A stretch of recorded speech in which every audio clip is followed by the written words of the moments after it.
Hello viewers, welcome to my channel. ఈ వీడియోలో మనము convert the given time to సెకండ్స్కి అంటే ఇచ్చిన మినిట్స్ టు సెకండ్స్కి ఎలా కన్వర్ట్ చేయాలన్న దాని గురించి అయితే ఈ వీడియోలో మనము డిస్కస్ చేద్దాం. ఓకే, ప్రీవియస్ వీడియోస్లో మనము అవర్స్ టు మినిట్స్ అండ్ దాన్ని ఎలా కన్వర్ట్ చేయాలనే దాని గురించి అయితే మనము డిస్కస్ చేసాం. అండ్ మినిట్స్లో ఇచ్చిన దాన్ని అవర్స్ అండ్ మినిట్స్లోకి ఎలా కన్వర్ట్ చేయాలనే దాని గురించి కూడా నేను వీడియో అప్లోడ్ చేశాను. వీడియోలో మనము టైం అంటే ఇచ్చిన మినిట్స్ టు సెకండ్స్కి ఎలా కన్వర్ట్ చేయాలి దాని గురించి డిస్కస్ చేద్దాం. నేను నెక్స్ట్ వీడియోలో మీకు ఇచ్చిన టైం అనేది మినిట్స్ అండ్ సెకండ్స్లోకి ఎలా కన్వర్ట్ చేయాలి అన్న దాని గురించి అయితే నేను ఎక్స్ప్లెయిన్ చేస్తా. ఫస్ట్ చూడండి, 10 minutes ఇచ్చాడు.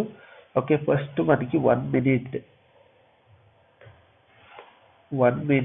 Is equal to 60 seconds. Okay, 1 minute అంటే ఎంత? 60 seconds. ఇక్కడ 10 minutes అని ఇచ్చాడు. 10 minutes మనం ఎలా రాయొచ్చండి? 10 into 1 minute అని రాసుకోవచ్చా? Okay, 10 1 10 only 10 same. Okay, 10 into 1 minute దగ్గర 60 seconds రీప్లేస్ చేయండి, దీన్ని మల్టిప్లై చేయండి. ఓకే, 10 into 60 ఏమవుతుంది వారికి? 600. ఓకే, 600 seconds వస్తుంది. ఓకే, ఇదైతే అర్థమైంది కదా మీకు. ఇప్పుడు సేమ్ 5 minutes చూడండి. ఓకే, 5 minutes మనం ఎలా కన్వర్ట్ చేస్తాం? 5 into 1 minute, that is equal to 5 into 1 minute దగ్గర 60 seconds. Okay, that is equal to దీన్ని అయితే మల్టిప్లై చేసుకోండి. ఓకే, 300 seconds వస్తాయి. దెన్ సిమిలర్ 12 minutes ఉంది, దీన్ని ఎలా రాయొచ్చు? 12 minutes is equal to 12 into 1 minute. Okay, 12 into 1 minute అంటే ఎంత? 60 seconds.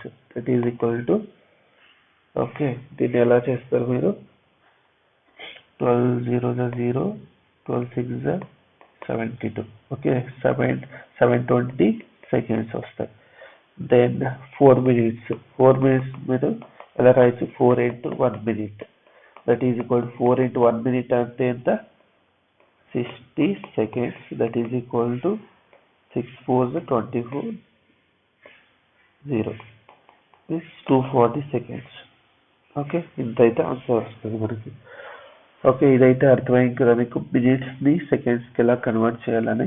ఓకే, మీకు ఈ వీడియో ఇష్టమైతే లైక్ చేయండి, షేర్ చేయండి అండ్ ఛానల్ని అయితే సబ్స్క్రైబ్ చేసుకోండి. అందరికీ ధన్యవాదాలు.